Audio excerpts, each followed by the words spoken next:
आदरणीय सभापति जी,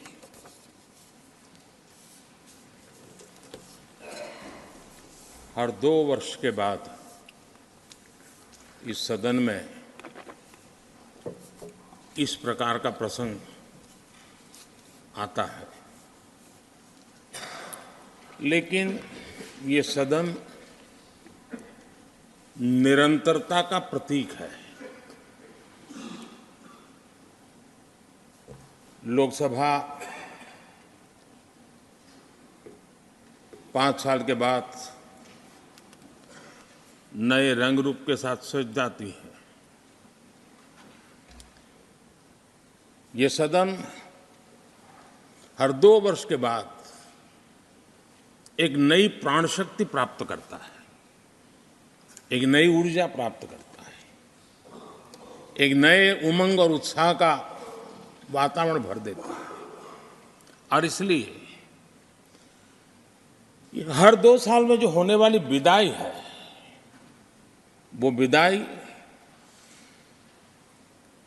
एक प्रकार से विदाई नहीं होती है। वो ऐसी स्मृतियों को यहां छोड़ करके जाते हैं, जो स्मृतियां आने वाली जो नई बैच होती है, उनके लिए ये अनमोल विरासत होती है। जिस विरासत को वो यहां अपने कार्यकाल के दरमियान और अधिक मूल्यवान बनाने का प्रयास करते हैं। जो आदरणीय सांसदगण अपने कुछ लोग जा रहे हैं, हो सकता है कुछ लोग आने के लिए जा रहे हो और कुछ लोग जाने के लिए जा रहे हो। मैं विशेष रूप से माननीय डॉक्टर मनमोहन सिंह जी का स्मरण करना चाहूंगा। 6 बार इस सदन में वो अपने मूल्यवान विचारों से और नेता के रूप में भी और प्रतिपक्ष में भी नेता के रूप में उनका बहुत बड़ा योगदान रहा है।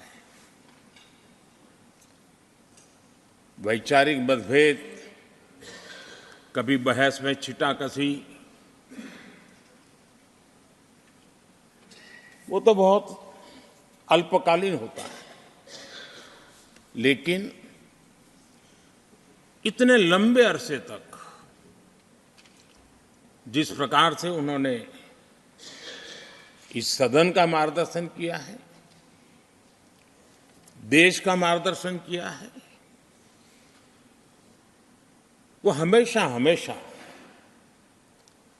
जब भी हमारे लोकतंत्र की चर्चा होगी, तो कुछ माननीय सदस्यों की जो चर्चा होगी, उसमें माननीय डॉक्टर मनमोहन सिंह की योगदान की चर्चा जरूर होगी।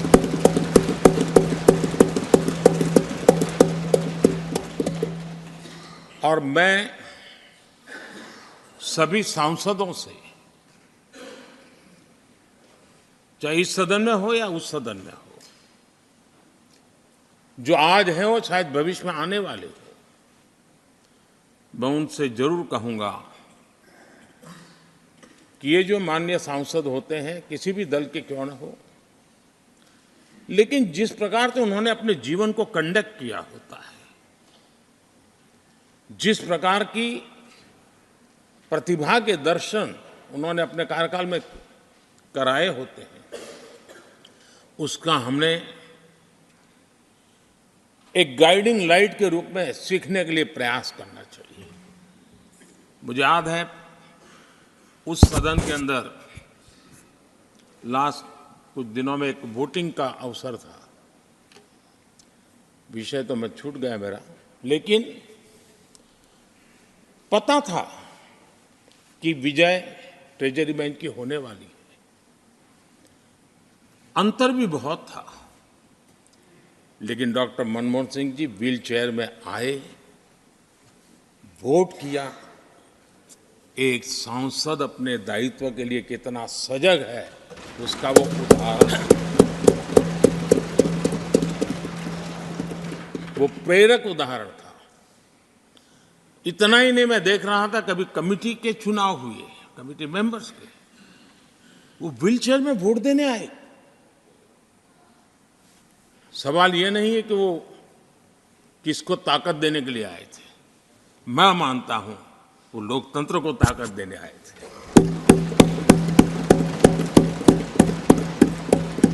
और इसलिए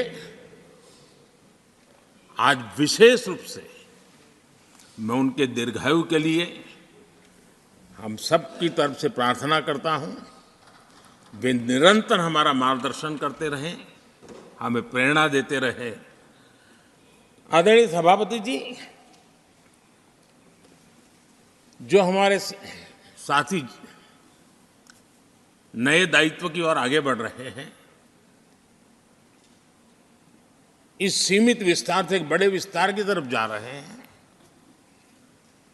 राज्यसभा से निकल करके जनसभा में जा रहे हैं, तो मैं मानता हूं उनका साथ, यहां का अनुभव, इतने बड़े मंच पर जा रहे हैं तब देश के लिए एक बहुत बड़ी पूंजी बनकर के निकलेगा।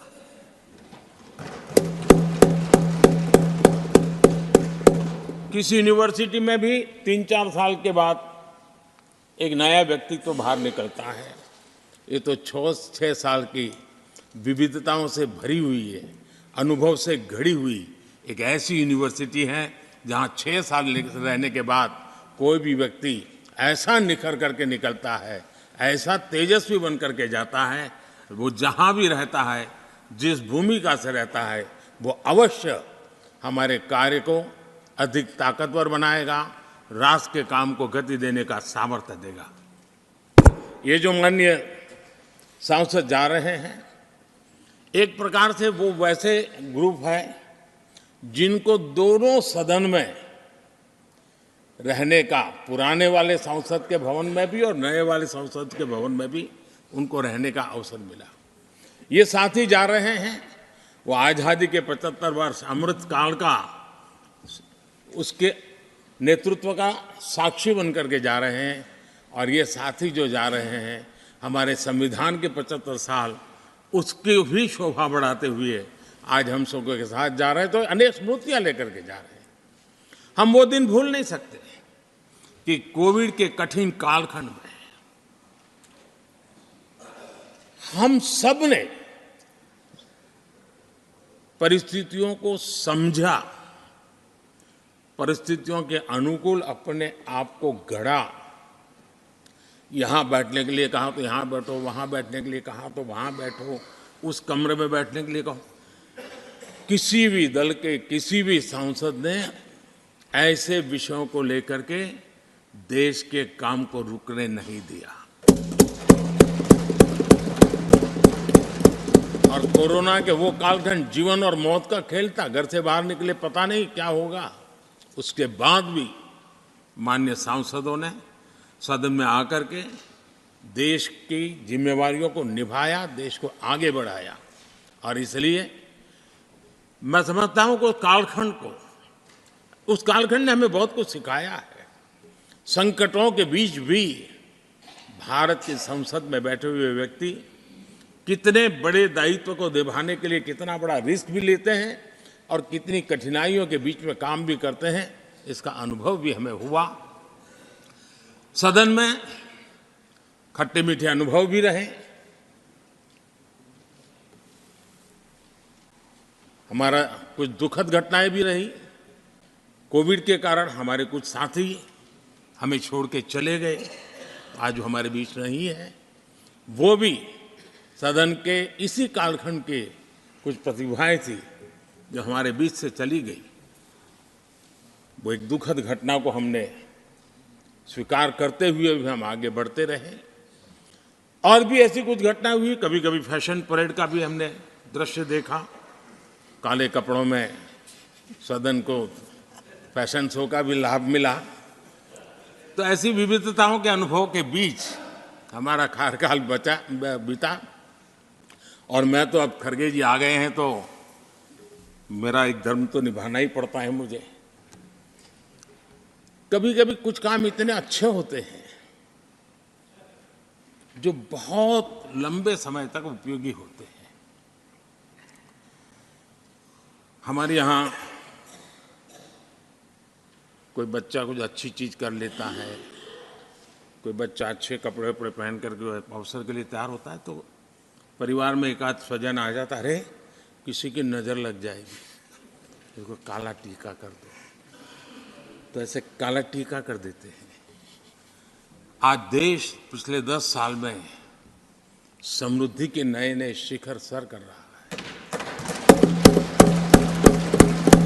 एक भव्य दिव्य वातावरण बना है, उसको नजर न लग जाए इसलिए काला टीका करने का आज प्रयास हुआ है।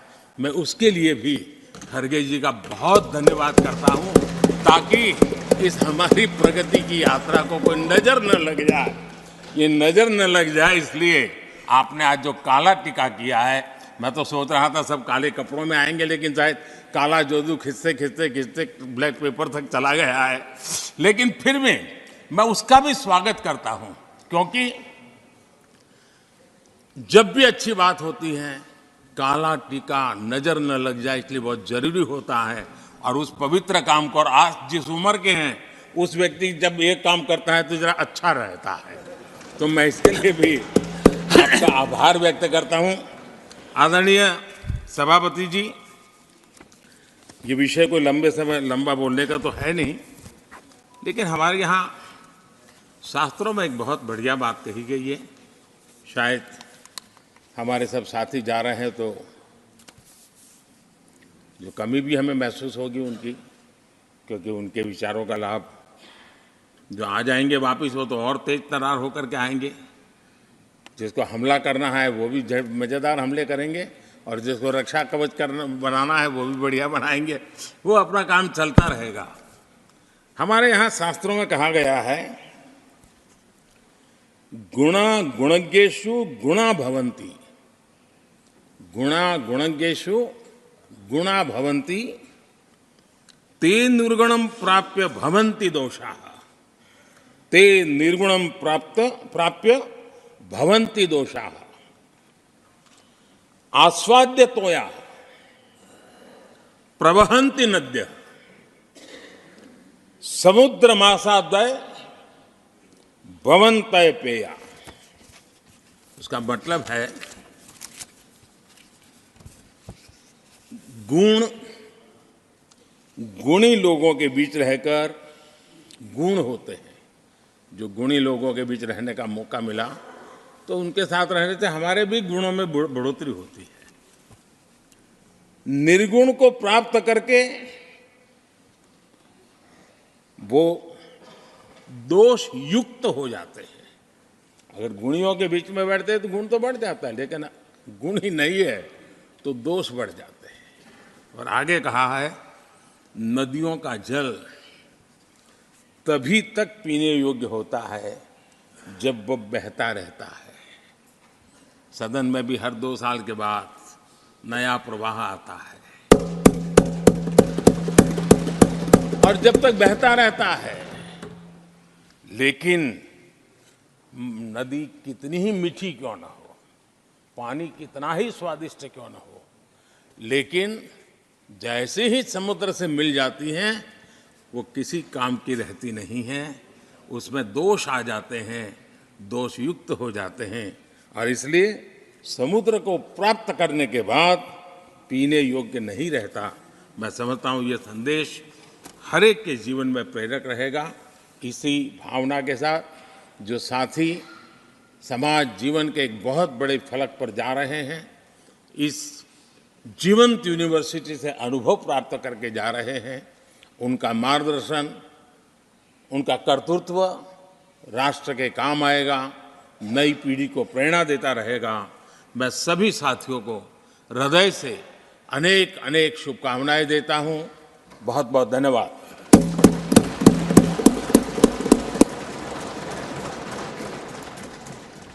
Honorable Leader of the Opposition.